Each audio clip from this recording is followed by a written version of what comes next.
Matt George, who will be with us tomorrow in the 3:00 hour, put together a list, so to speak, or a podcast of potential DeMar DeRozan destinations. And since we're in that time of year where we have to steal content, we're going to steal Matt's idea with, of course, full credit. With the idea we're not going to create trade destinations for DeMar DeRozan. We're going to go over Matt's trade destinations for DeMar DeRozan. And, of course, we can talk with him about these tomorrow. And I thought Matt did a really good job with these because I thought he did a great job, and he did more than a couple that I liked. Yeah, I agree. But they're what you talked about earlier. They're real. They're something that both sides could benefit from. You could see both sides saying, yeah, I'd do this, and this helps me out, or this gets me off this contract. And I thought he did a really good job with these trades. So we'll go over, there's 5 of them. We'll go over the first one, and then we'll just see how you feel about them. Okay. Chatty House, how you guys feel. I'll tell how I feel, all this other stuff. The first one, DeMar DeRozan gets traded to the Orlando Magic for KCP and Corey Joseph. I don't like this one at all. Really? Yeah, I don't like this one at all. Okay. KCP, he might have stole that one last contract, and he might be cooked at this point. And Corey Joseph, bless his heart, such a nice guy. He plays hard every time he's out there. He's a professional. I love Corey Joseph. 100%. No. Okay. It wasn't my favorite. I don't think I hated it as much as you do. But that one was not my favorite. The Orlando one was not my favorite. That's a no. I also can't pinpoint DeMar in Orlando being significant for the Magic. They could use some half court scoring for sure. I don't know if he jives with what Franz and Paolo are doing. In that deal, I was imagining when Matt presented it, I was imagining the Kings are also getting some form of draft compensation back as well. I'm trying to think because he had a little excerpts for every trade. Yeah, I don't think he said anything about draft compensation. So maybe so too. Maybe. What if you throw in I'd still say no. I don't hate it, but let's revisit this once the rest of the trades have come out, because I'll be curious where people rank this one. Okay. Trade number 2, DeMar DeRozan goes to Detroit. Okay. The Kings get Tobias Harris. This was another one I did not like. Okay. Tobias Harris, he's too trick or treat. Like very way too much trick so. Or treat. Yeah. And regardless of how we feel about DeMar DeRozan, he's not trick or treat. Like he's 20 to 25 points every night. Yeah, but it didn't do anything for you. It didn't, but trick or treat ain't gonna do nothing for you either. Okay. And I like Tobias Harris. Like I like the idea of him and his game and what he brings to the table. The idea of Tobias Harris is tough. Like to say that I like the idea of Tobias Harris more than that's tough. That is not a ringing endorsement. He's just not consistent enough. But he was 13.7 last year. 13.7, 47% from the field, 34% from 3. Feels like a Willie Cauley-Stein 13.7. But he's like 6'8". Plays a little defense. Everything makes it. Feel good if he's shooting an open 3. Not going to take shots from Keegan. Fourth guy on the team. Wow. All right, man. That was a good one. Am I wrong? You're not wrong. I think Keegan might be a little bit more consistent than Tobias Harris. Or is he just Keegan's a better defender? And he's a better defender. It's also Keegan's what, 24, 5? Yeah. Like Tobias is 32. Like Keegan could still get a little bit better. Yeah. They said the same thing about Tobias, no doubt. Yo, Tobias was great. Oh, stop it.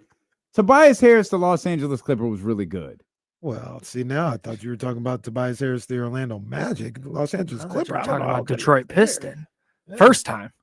Tobias peaked at 17.1 points per game with the Orlando Magic. Oh, no, he didn't peak there. He had 18 points per game. No, what did he average in Los Angeles? You're saying he peaked on his career at 17 he had 19.3. My bad. And a 20. He got traded that year, too. So he had a 19 and a 20-point per game season. with LA. Yeah, one with LA and one Okay. partially with LA. I'm not gonna lie. I thought it was higher than Yeah, that. put him in the Hall of Fame, man. Dang. I thought it was higher than that. Tobias actually has a lot of, like, Keegan Murray would do really good if he had a Tobias Harris career. Yeah, it's not a bad thing. He'd do like really good because Tobias has some 17s, 18s, 19. He's like always, for the most part, for a good point of his career, was around anywhere between 16 to 19 points per game. Mhm. Keegan would have a really good career if he was Tobias Harris. Yeah, that I think the problem with Tobias Harris is everybody kept paying him like there was going to be that leap to 24, 25 a night. Yeah. And it just never, Yeah. he just was consistently a really rock solid player. Definitely thought he averaged more in LA. My bad. I'm just gonna shut the hell up. And he averaged more than I thought in LA. No, he averaged. Not only did he average less, he kind of averaged way less than I thought he did in LA. Top 5 NBA scoring. Man. That explains your reaction when I was like, yeah, no, he might just, and you're like, what? He's a good player. I was off by a solid 5 or 6 points. My bad. I see me. My bad. And see, and he was better than I thought he was. Buddy, Shavano in this joint. That's my bad, man. Sorry, Jimmy. Oh, so okay. Trade 3. Okay. I think now we start to cook a little bit. Yep. I'm not crazy about it, but we cooking. I actually cooking. can't remember who the third team, who the third trade was. DeMar DeRozan goes home to Los Angeles. Yeah. Okay. Which one though? Lakers edition. Okay. Kings trade Mhm. DeMar DeRozan to the Lakers. Mm-hmm. They get Dorian Finney-Smith Mm-hmm. and Gabe Vincent in return. I like this one. Oh, really? I like this one. Really? Yeah. Yeah. Yeah. I've always liked You know where Finney-Smith. this is going. I've always liked him. No, This propaganda that you've had of me and Finney-Smith, me being against Finney-Smith is just false. I've always liked Finney-Smith. 6 months. 6 months of you talking about, oh, we couldn't be good because we didn't get Finney-Smith. There's context. You Scotty Barnes this dude. There's context to what I was saying. Oh, we couldn't win because we didn't get Finney-Smith. Yeah, well, yeah. Now, You had a damn All-NBA player, 2 All-NBA players, and we couldn't be ninth because now we the had Finney-Smith. idea of acquiring the same Dorian Finney-Smith has got you all warm and I fuzzy. like Finney-Smith. I always have. That's why no one takes this show seriously. I've always liked Finney-Smith. Unbelievable. Now, You like him more than you love Jerry Jones. well, I don't love Jerry Jones. See, now you got Kyle believing this. Kyle heard it. He's got, what are you talking about, broadcast? That is a real broadcast journalist. He went to school for this.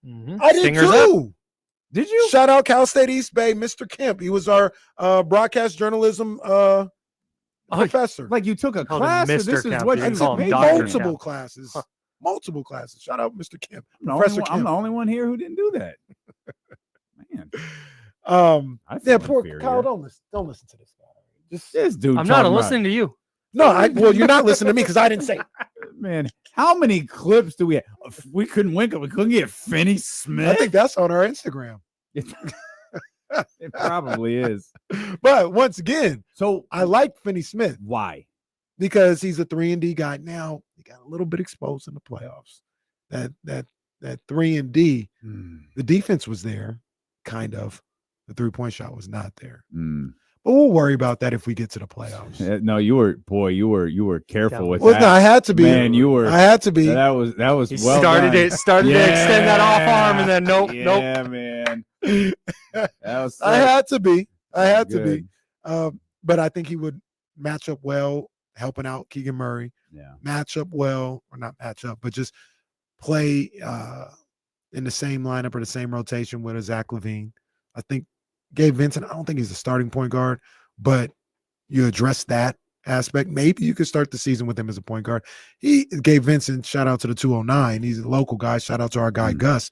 Love to have him back home, but he's had injury concerns in the last couple of years. And that's what gives me a little pause with saying he could be a starting point guard. But I think this is am I crazy for saying I feel like this might be about as good as you can do for a DeMar DeRozan trade?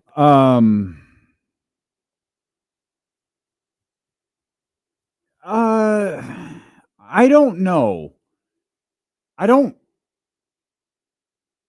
It's good. I like it. Mm. I like it. It addresses a need. Do the other one. Okay. Because there's an important caveat to the next one that I think this is the one universally everyone will want. Mhm. I think I could be wrong, but there's a big caveat to it. DeMar DeRozan goes home to LA. Clippers edition. DeRozan, I guess straight up for Norman Powell. I like it in theory. But in practice, I don't know if that works well with a Zach LaVine. Oh, that's not what I thought you were What'd going you to say. think? What'd you think? Well, why would LA do this? Now, Matt presented a good point. Is LA may feel like re-signing him is going to be a problem. And let me change my wording. Sorry, the Clippers might feel like re-signing Norm Powell might be a problem. Yeah, it doesn't feel like trading him makes the most sense for that team, given how good he is. Period. How great he was last season. now, But that team might be headed to a crossroads. Yeah, and this is what I was saying. Norm Powell was great for that team and did a lot of good things until Kawhi came back. And then his role got reduced a little bit. He dealt with injury as well. And maybe with what he might be asking as far as trying to sign him, they may look at that and be like, well, if we have our whole team here, I don't know if it's the best idea to sign you to that type of contract, knowing that when everybody's here, Kawhi, James, all these other guys, you're going to play a little bit more of a reduced role. So they may look to move off of him in that respect. For the Kings aspect of it, I mean, I like Norm Powell. I think he can work with Zach LaVine, but I don't want to say they're the same player, but it's a little redundant. But you could still probably make that work.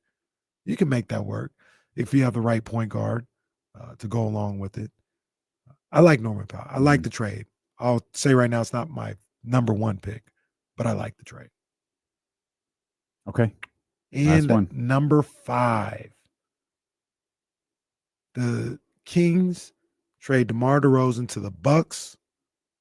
Not for Giannis, not for Dame, not for Bobby Portis, for Kyle Kuzma. Now, can I talk about some benefits to this? If you get Kyle Kuzma, you get, in theory, the stretch 4 that James was talking about the other day to go with Domas. You also get the 4 that allows Keegan Murray to go to the 3, which everybody seems to think that's where he should be. I still have my reservations about it. I don't know if he can guard threes, but that's where everybody wants to put him. And if you want to do that, it feels like Kyle Kuzma would be the type of guy that will allow you to do that. You probably balance out the starting lineup better than you would in any trade that you have right now, or these 5 trades, because Kuzma will be the 4, Keegan at the 3, LaVine at the 2, so Domas at the 5. You go figure out what you want to do with the 1. I think I like that trade a little bit better than most people do. Yeah, you like it more than I do.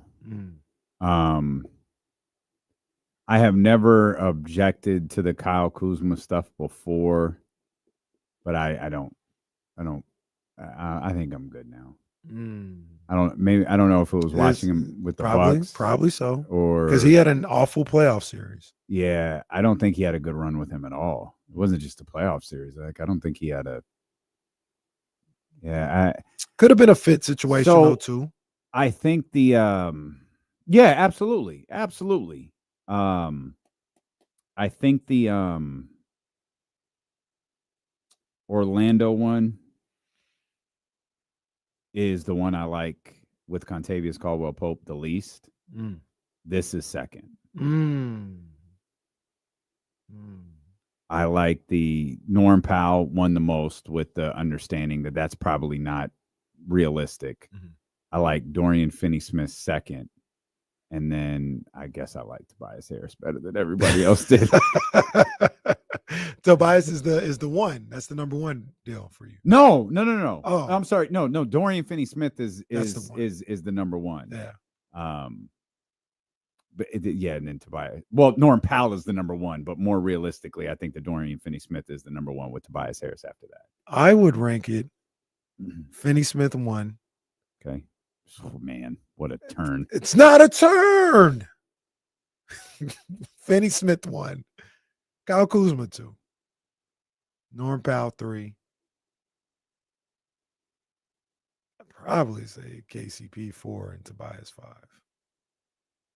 The Kyle Kuzma one is interesting because I think you can get him for like cheap. You might be able to get something back, and his contract is it's a declining scale contract, isn't it?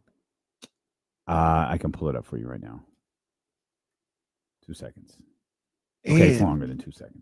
And I think that Kyle Kuzma's fit, like I kind of talked about earlier. Correct. 24.4, 22.4, 20.3.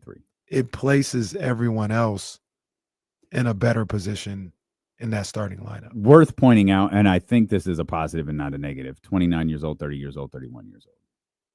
So actually the 29 years old is right now. We're going into the 2025 season. So it'll be 22.4 and 20.3. Yeah, like I said, I think Kuzma is better than what we saw in the playoffs. I mean, when you think about it, if he is a 4, if that's who he is, just think about it for a second. He was playing in the same lineup, in the same rotation, and in the same starting lineup in some aspects as Brook Lopez, Giannis, and Bobby Portis. Like, what is, off the top of my head, like, what is Kyle Kuzma going to do in that situation? How many looks is he going to get? How is that supposed to work? I think they maybe got him thinking he could play a little bit of the 3. Maybe that's the thought process behind it. And I don't think he's a 3. You put him in that 4 slot, that stretch 4 situation with Domas, and allow Keegan to go back to that 3. I like the potential of what he could bring to the table more than others. So I would go with that too. The Finney-Smith one, I think that's a really good one. Although there's so the whole Keegan has to move him to the 3 crowd. Like, you're not going to be able to do that. And he's going to stay at the 4, which I don't know. I'm on an island. I think there's guys within those Kings, the walls, who feel the same way, that he should be as a 3. I look at Keegan Murray and I see potentially a great stretch 4. I don't know if he guards well enough to guard 3s. And if he gets in a situation where he got to guard like Ian Edwards or something like that, like I don't want to say no chance, but that's not his strong suit. Okay, there's a little wrinkle to this. Dorian actually has a player option for the upcoming season. The upcoming season. It's at 15.3. And he has I'm a little confused by this note from Spot Track. He has a 5% trade bonus, but it may have already been activated. So I don't know that he gets a trade kicker everywhere he goes. So that may have already been activated, and that's not a thing. But he does have a player option for this season. He's an unrestricted free agent, 26-27. Okay. So some little footnotes to the different deals that Matt George presented over on the Locked On. Shout out to Matt George, man. That was good stuff, though. Yeah, well,